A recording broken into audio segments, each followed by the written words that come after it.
مولاي صل وسلم دائما ابدا علی حبیبک خیر الخلق کلہم۔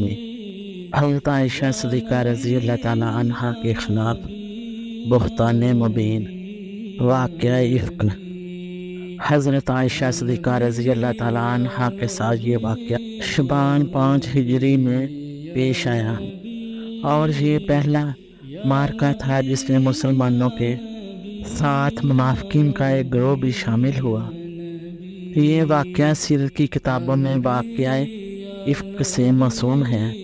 اس کا خلاصہ یہ ہے کہ آقا دو جہاں حضرت محمد صلی اللہ علیہ وآلہ وسلم نے غزوہ سے فارغ ہونے کے بعد اپنے لشکر کے ساتھ حضرت عائشہ صدیقہ رضی اللہ تعالیٰ عنہ بھی شامل تھی، ایک مقام پر پڑاؤ ڈالا۔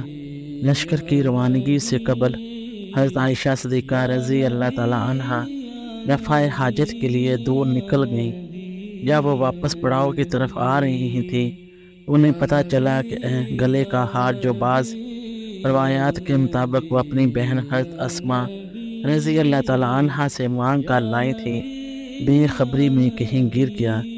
پھر اس خیال سے پیچھے گئیں کہ قافلے کے چلنے سے پہلے ہار ڈھونڈ کر واپس پہنچ جائیں گی۔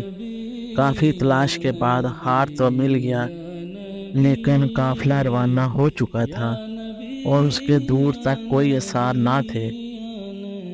وہ محمل جس میں آپ سوار تھیں، اس کے ساربان نے غلطی سے یہ سمجھتے ہوئے کہ آپ محمل میں ہی ہیں، اونٹ کی مہار تھامے اور قافلے کے ساتھ شریک سفر ہو گیا۔ پریشانی کے عالم میں حضرت عائشہ صدیقہ رضی اللہ تعالیٰ عنہ وہی چادر اوڑھ کر لیٹ گئی۔ اتنے میں حضرت صفوان نامی صحابی جو آقا حضور صلی اللہ علیہ وآلہ وسلم کی طرف سے نگرانی کے لیے قافلے کے پیچھے رہنے پر مامور تھے، انہوں نے ام المومنین حضرت عائشہ صدیقہ رضی اللہ تعالیٰ عنہ کو پہچان لیا اور اپنے اونٹ کو ان کے قریب بٹھا کر خود پیچھے ہٹ گئے۔ حضرت عائشہ صدیقہ رضی اللہ تعالیٰ عنہ اونٹ پر سوار ہو گئیں تو وہ اونٹ کی نکیل تھامے آگے آگے چلنے لگے، یہاں تک کہ اگلے پڑاؤ پر وہ قافلے سے جا ملے۔ رئیس المنافقین عبداللہ بن ابی، جس کا تخت اقتدار آقا حضور صلی اللہ علیہ وآلہ وسلم کی مدینہ میں آمد سے چھن چکا تھا، وہ آپ صلی اللہ علیہ وآلہ وسلم سے سخت بغض و عداوت رکھتا تھا اور حسد کی آگ میں جلتا رہتا تھا۔ اس کو اس بارے میں خبر ہوئی تو اس بخت نے عفت و حیا کی پیکر حضرت عائشہ صدیقہ رضی اللہ تعالیٰ عنہ پر زبان درازی اور بہتان کا سلسلہ شروع کر دیا اور یہ مشہور کر دیا کہ اب وہ باعصمت نہیں رہی۔ کچھ سادہ لوم مسلمان بھی اس کے دامے فریب میں آ گئے اور آپس میں چہ مگوئیاں کرنے لگے، جس سے منافقین مدینہ کو ان کے خلاف طوفان بدتمیزی کھڑا کرنے کا موقع مل گیا۔ آقا حضور صلی اللہ علیہ وآلہ وسلم کو اس واقعے کا دلی افسوس ہوا، لیکن آپ خاموش رہے۔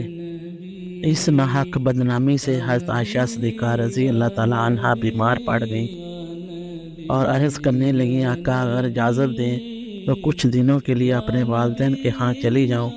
آقا حضور صلی اللہ علیہ وآلہ وسلم نے اجازت فرما دی اور وہ پاک دامن عفیفہ اپنے میکے آ گئیں۔ اس دوران منافقین مدینہ نے الزام تراشیوں سے آسمان سر پر اٹھا لیا، لیکن آقا حضور صلی اللہ علیہ وآلہ وسلم نے حضرت عائشہ صدیقہ رضی اللہ تعالیٰ عنہ کی صفائی میں زبان سے ایک لفظ نہ کہا۔ آپ صلی اللہ علیہ وآلہ وسلم صفائی میں کچھ کہتے بھی تو منافق کم ماننے والے تھے۔ اگر وہ زبان نبوت پر اعتبار کرنے والے ہوتے تو ایسی الزام تراشی نہ کرتے۔ صحیح بخاری کی روایت کے مطابق آقا حضور صلی اللہ علیہ وآلہ وسلم نے خاموشی کا سبب پوچھنے پر ارشاد فرمایا کہ خدا کی قسم میں اپنی زوجہ مطہرہ میں بلائی کے سوا اور کچھ نہیں جانتا۔ خاموشی کا دوسرا سبب یہ تھا کہ آپ صلی اللہ علیہ وآلہ وسلم چاہتے تھے کہ میری جگہ خود اللہ رب العزت حضرت عائشہ صدیقہ رضی اللہ تعالیٰ عنہ کی طہارت و عفت پر گواہی دیں۔ آپ صلی اللہ علیہ وآلہ وسلم اسی کیفیت میں تھے۔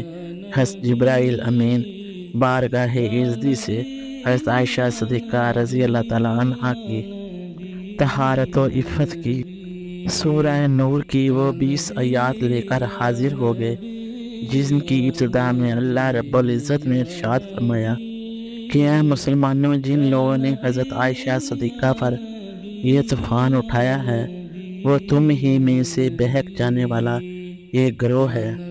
منافقوں اور بد اندیشوں کے بہتان کا بانڈا پھوٹ گیا، اور اس طرح ازواج مطہرات میں حضرت عائشہ صدیقہ رضی اللہ تعالیٰ عنہ آقا حضور صلی اللہ علیہ وآلہ وسلم کی وہ زوجہ محترمہ ہیں جن کی صفائی میں خود قرآن پاک کی آیات نازل ہوئیں تاکہ کھوٹے کھرے کی پہچان ہو جائے اور جاننے والے جان لیں کہ اگر قرآن سچا ہے تو حضرت عائشہ صدیقہ رضی اللہ تعالیٰ عنہ کی عفت و پاک دامنی ہر قسم کے شک شبے سے بالا تر ہے۔